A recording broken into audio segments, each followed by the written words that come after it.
Watty Glen got off to an amazing start. 30 seconds. Danny Talon goal. Yeah, look, and that's the thing. They came out of the blocks. They came out of the blocks really, really fast. And Crokes didn't play a whole lot of football for the first 20, 25 minutes. I thought everyone through the hands didn't really look like they didn't play a whole lot of ball at all, really, I thought. And it was I don't know, it was a slow start to the game, I thought, really, a bit very tactical, kind of probably what you expect from as well, cagey enough, I thought. But look, it was a perfect start for the Glen. And I don't know, Crokes just grew into it more and more as the game went on a bit as well. They've that kind of conditioning to them as well. And nearly as well, I know they'd Mannion and Walsh back, but you look at the other 12 outfield players that they're just kind of, they're units, they're athletes. They can all play any sort of position as well. And they just seem to kind of grind their way back into the game a little bit following that Glen fast start, I think. Yeah, which was obviously turbocharged by the penalty. Shane Walsh tucked it away quite nicely. It was a good penalty. I still think it wasn't really in the corner if you look at it. I think if Bradley goes the other way, I think he saves it. But definitely a foul on Shane Cunningham, but quite close to the line in the penalty box. Do you think it was inside? Yeah, I thought it was inside. Like, yeah, look, it probably was a foul. It was on the soft side. It wasn't the soft side, but look. I think it was definitely a foul. Like, he completely stopped him kicking the ball. I think Cunningham knew he was coming and kind of left his arm out for him to be caught, but he was caught. And like, you can't let that foul go. I know it's Kilmacud Crokes and everyone outside of Dublin especially doesn't like them, but that's a foul. Come on, like, he's trying to kick the ball and he gets reefed back.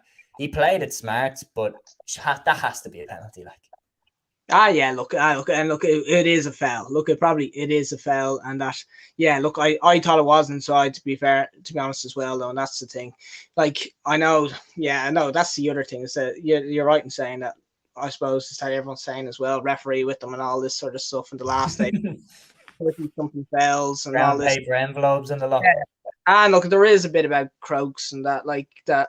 I do think that, and you see all the stuff about them having like a catchment area of about 30 million people as well. So like they look. I think that's unfortunate for them a little bit that like that they probably have got a really tough time the last few days, and I do feel sorry for them. The penalty when it was given as well, everybody was giving out about it. They probably it's a good point in that like.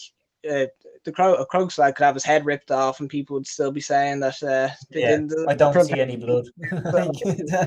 I know, so it is a good point. But look, I think I like just to get on to some of those Crokes players though. Like there's some really, really good players in that team, and that I thought Dan O'Brien was excellent. I thought he was really, really good, and that his use of the ball as well. He's been an absolute revelation since going back into the backs as well. Like how he adapted to that positional change too, and there as well. Even guys like Aidan Jones kind of going under the radar as well. He does a job in there as well, but he's a 7 out of 10 performer every single day.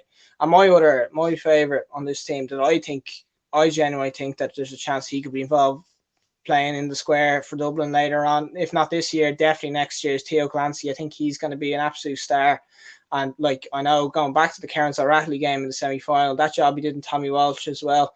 Like, I think he's an absolute superstar. And for a fella that's only, I think he's still eligible for under 20s this year for Dublin as well.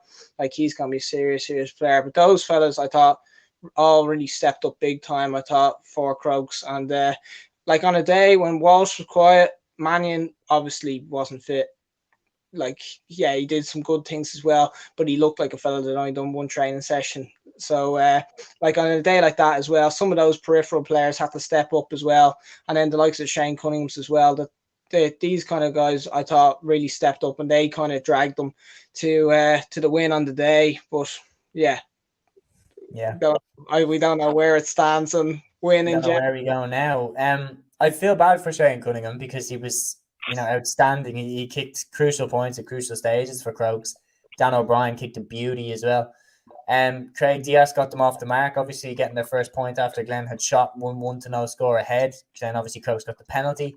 Then it was pretty score for score from there until obviously I think it was the Glen were 2 points up, 1-9 to 1-7, and I feel like they will anyway regret the way that they finished the game. They let Crokes hit 4 points in a row to go that 2 points ahead.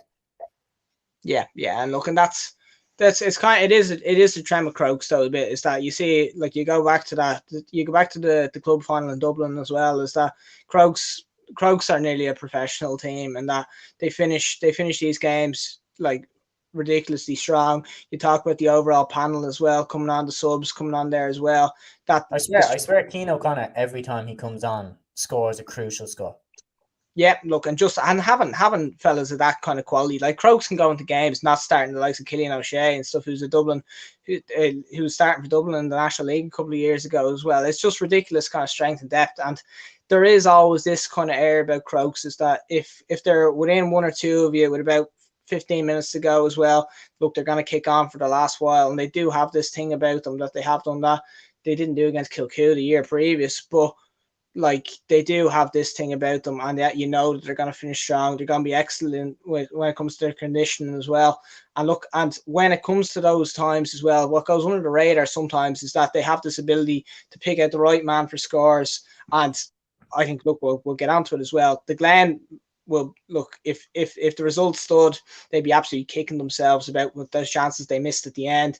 Whereas, look, Crokes took their chances when they came up in the last while. Yeah, it's a complete cliche, but they did. And that's the thing, is that they're way more efficient towards the end. And look, the Glen looked like, I don't know, yeah, well, it looked like a first All-Ireland final for them a little bit in the last couple of minutes. Yeah, I have to say, like, I'm fairly confident in my prediction of how the game went. I said that I backed that Crokes had more players to take the shot in the last 15 minutes, last 10 minutes, last 5 minutes than Glen have. I say, look, Shane Walsh, Paul Mannion, Darren Mullen, Shane Cunningham, I back all them to land the crucial score at a crucial stage. Keane O'Connor as well, another one. Whereas Glen, I'm saying, look, it has to be one of Glass, Bradley, Danny Talon.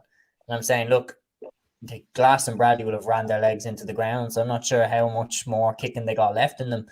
And I said in my prediction also, I predicted a 2-point win for Crokes. But I said in the prediction that I would actually give Glen more of a chance if they were a couple of points behind with a few minutes left, because I said I could see Crokes retreating into their shell and then Glen firing ball in on them, and it could end up with a Kilmacud situation all over again. And it nearly did. Conor Glass, talk me through that save from Conor Ferris. I mean, that went under the radar. That was a brilliant save.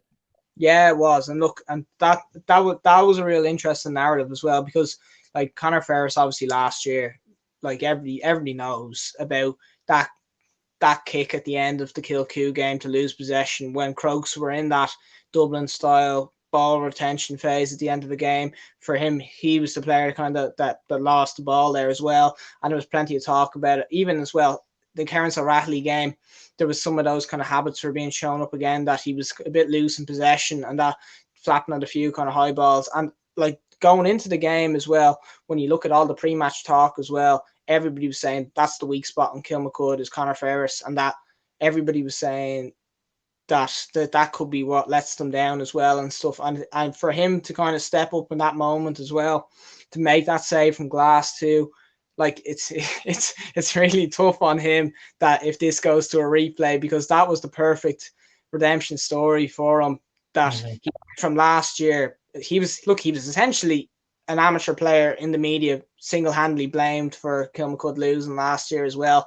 And so for him to kind of come full circle this year and to prove people wrong in the semi-final and throughout the entire year they were questioning him, for him to have that moment in there as well to make that save, like, it would have made a great story for him as well. And I know the pictures of it, him and his family afterwards as well, were great and everything as well. So look, if it does go to a replay, I think it's particularly tough on him as well. But like, yeah, look, that was a huge moment. And look, Glass probably, I think people would have backed him to score it. And look, I'm surprised he didn't score it as well. And look, that's what I mean. Of all people to fall to, it fell to Conor Glass, like the messiah of not just Watty Crane's Glen, but Derry football right now. And it fell to him.